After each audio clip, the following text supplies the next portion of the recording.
Olá, meu nome é Antônio Aquino e continuando os nossos estudos sobre a salvação, hoje nós vamos falar sobre a conversão. A conversão é a resposta voluntária de pecadores ao Evangelho. Então, observe aí, fazendo uma breve recapitulação, olha aqui os itens aqui embaixo. Primeiro nós temos a eleição, Deus escolhe pecadores para salvar, depois ele vai chamar esses pecadores, e esse é um chamado eficaz, um chamado que realmente o pecador vai dar ouvido à mensagem, à pregação do Evangelho. E o que é que vai acontecer com esse pecador que deu ouvidos ao Evangelho? Ele vai ser regenerado, ele recebe o Espírito Santo, ele recebe a nova vida. Essa regeneração é um ato soberano e exclusivo de Deus. E aí o que é que acontece? Este pecador ele vai responder ao Evangelho, ele realmente vai voluntariamente se voltar para Deus. Então, enquanto a regeneração ele é um ato soberano de Deus que vai fazer com que o pecador ele receba nova vida e realmente se volte para Deus, a conversão já é uma ação humana. A regeneração é Deus quem faz, a nova vida é Deus que dá, mas a conversão ela é uma ação humana, é uma resposta ao chamado eficaz e uma consequência da regeneração. Então, essa conversão ela tem dois aspectos, arrependimento e fé, ou seja, o pecador é que vai se arrepender, é o pecador que vai demonstrar a fé em Jesus Cristo.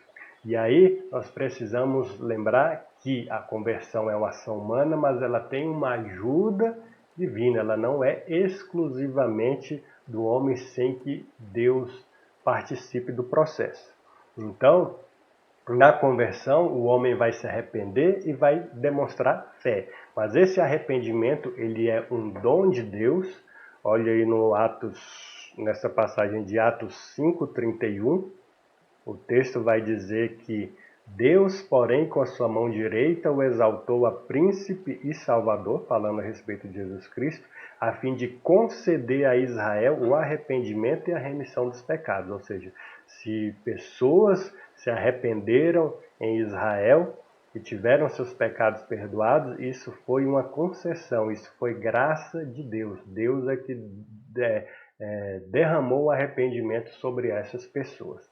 Lá, ainda no livro de Atos, capítulo 11, versículo 18, vai dizer, durante uma pregação do Evangelho, o texto vai dizer assim: quando os demais ouviram isso, acalmaram-se e glorificaram a Deus, dizendo, então também aos gentios Deus concedeu arrependimento para a vida.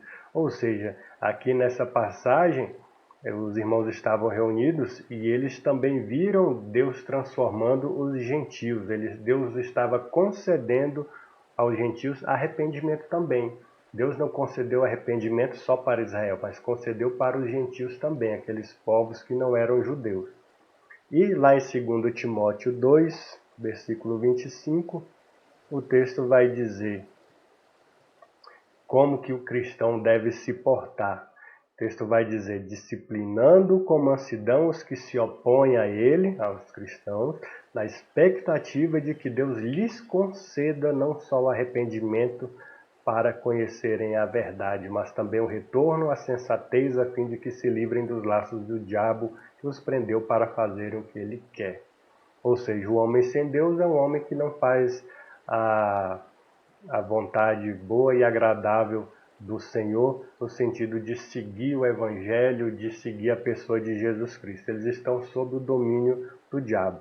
Então, nós devemos apresentar o Evangelho nessa expectativa que Deus conceda esse arrependimento para mais pecadores se voltarem para Deus. E na conversão nós também recebemos a fé. A fé também é um dom de Deus, não é algo que Deus está esperando a gente exercitar como se isso surgisse do nosso ser, do nosso coração. A fé também é um dom de Deus. Na nossa conversão nós exercemos a fé, mas a fé ela é um dom de Deus. Deus coloca em nós e na conversão nós exercitamos a nossa fé. Lá em Atos 18, 27, o texto vai dizer: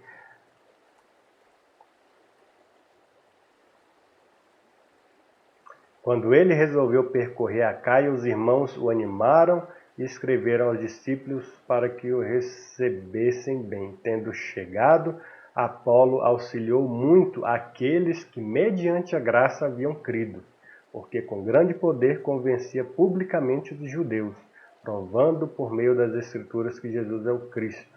Ou seja, as pessoas que creram mediante a graça. Não foi mediante as suas próprias vontades, a sua própria obra, os seus próprios méritos, mas foi através da graça de Deus.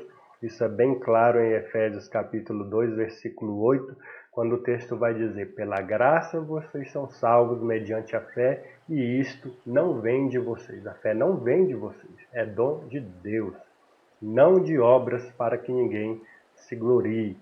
Não é da minha obra, da minha atitude, das minhas decisões que a fé surge, mas ela é um dom de Deus. Em 2 Coríntios capítulo 7, versículo 10, o texto vai dizer o seguinte: porque a tristeza, segundo Deus, produz arrependimento para a salvação, que a ninguém traz pesar, mas a tristeza do mundo produz morte. Vejam quanto cuidado produziu em vocês o fato de serem entristecidos segundo Deus.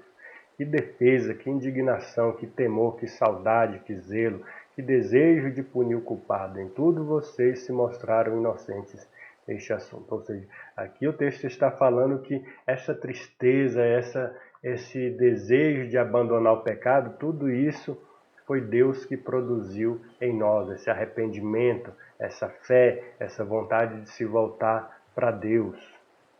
E lá em Filipenses 1, 29, o texto vai dizer que nós cristãos recebemos não só a graça de sofrer por Cristo, nós recebemos a graça de sofrer por Cristo e não somente de crer nele. Ou seja, o cristão ele recebe a graça de crer em Jesus. É uma graça, é um dom.